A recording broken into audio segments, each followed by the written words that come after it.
რატომ იჩქარეს პოლიტიკური საბჭოს ხდომის ჩანიშვნა და შემდგომ ყრილობის ჩანიშვნა ეს ამ კითხვის ადრესატები ჩემი აზრით თავადეს ადამიანები უნდა იყვნენ. ეს არის თინა ბოკუჩავას მთავარი კითხვა, რომელსაც ნაციონალური მოძრაობის ლიდერებმა უნდა უპასუხონ. ბოკუჩავას თქმით, პარტია მიცოდა, რომ ის თბილისში არ იყო და ვერ დაესწრებოდა გადამწყვეტ შეხვედრას, თუმცა ამის მიუხედავად მაინც ჩაინიშნა პოლიტიკური საბჭოს სხდომა. რატომ ჩამოაშორეს ბოკუჩავა პროცესს, სადაც წყდება, ვინ უნდა ჩაიბაროს ნაციონალური მოძრაობის მართვის სადავეები? კითხვები არის, პასუხები კი არა. ერთი კვირით ოჯახთან ერთად გასული ვარ ქალაქიდან, აღნიშნული შესახებ ჯერ კიდევ 2-3 კვირის წინ ვაცნობე პარტიის გენერალურ მდივანს. ეს წინსწრებად მქონდა ასე დაგეგმილი და რომ ამის შესახებ ინფორმირებული იყო შესაბამისად ის ადამიანები, ვინც დააორგანიზეს გუშინდელი პოლიტიკური საბჭოს ხდომა. პარტიაში ამბობენ, რომ პოლიტსაბჭოს სხდომის თარიღი ყველასთვის ცნობილი იყო და წევრებიც დასასწრებად რეგიონებიდან ჩამოვიდნენ. ამ ერთი ფრაზით გუშინდელი შეკრების ორგანიზატორებმა მიანიშნეს, რომ ჩამოსვლა დედაქალაქში აჭარიდან ბოკუჩავასაც შეეძლო.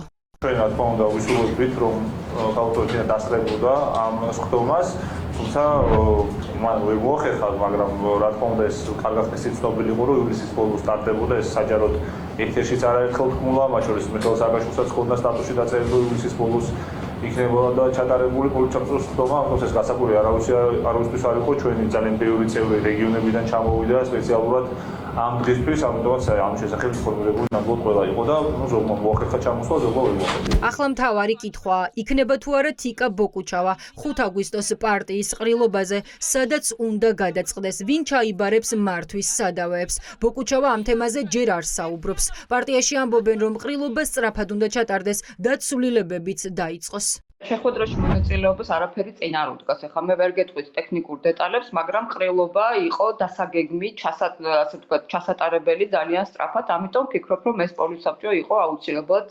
მოსაწვევი. მათ შორის იმ ასე ვთქვათ, ვადის ამოწურვის შემდეგ, რომელიც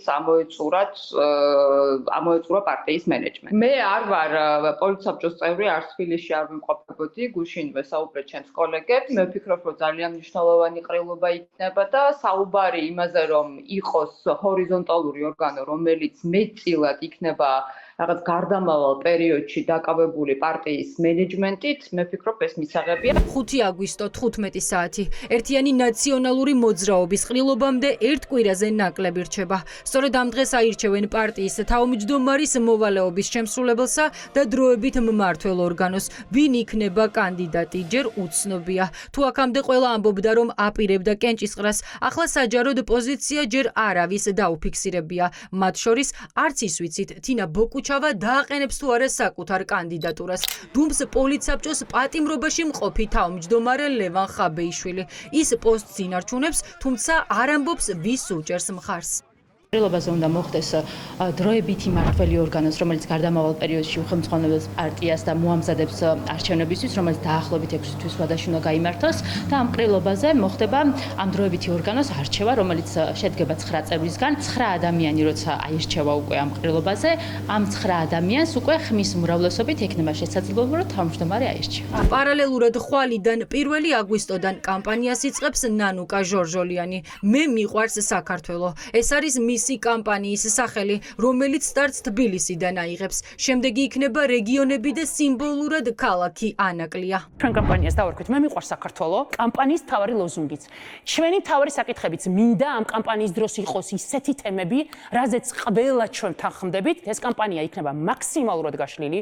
ჩვენ ვივლით სოფელში და აქ არ იქნება შერჩეული სელექცია, ვინ რომელი ნომერია. ვიწყებ ქალებით. ქალები უფრო პირდაპირები არიან, უფრო მოქნილები არიან, უფრო სხარტები არიან და მე მინდა რომ პირველი შენიშვნა, პირველი რჩევა ამ ჩემი კამპანიის ირგვლივ მივიღო ქალებიდან. პირველი წარდგენა ამ პროექტის იქნება ანაკლიაში.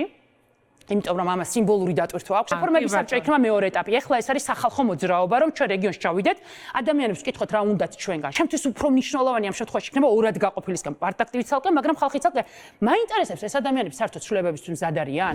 ამავე ეთერში ნანუკა ჟორჟოლიანმა თიკა ბოკუჩავაზეც ისაუბრა კითხვაზე. იყო თუ არა პოლიტსაბჭოზე არ მისვლა ბოკუჩავასგან იმის სიგნალი, რომ პარტიას ჩაეხსნა. ჟორჟოლიანის პასუხი ასეთია. მე როგორც ვიცი, თინა არ ჩაეხსნა პარტიას და მე ვარ დარწმუნებული, რომ თინას ჰქონდა სერიოზული მიზეზი, რის გამოც არ მივიდა და მე ვარ დარწმუნებული, ეჭვიც არ მეპარობა, რომ სერიოზული მიზეზი რომ არ ქონოდა, თინა აუცილებლად იქნებოდა. მართალია 5 აგვისტოს გავიგებთ, ვინ და როგორ უხელმძღვანელებს მომდევნო 6 თვის განმავლობაში ნაციონალურ მოძრაობას, თუმცა ისევ ბუნდოვანია, რა მოხდება პარტიაში გარდამავალი პერიოდის შემდეგ, ან იქნება თუ არა ნაციონალური მოძრაობის მომდევნო თავმჯდომარე ნანუკა ჟორჟოლიანი.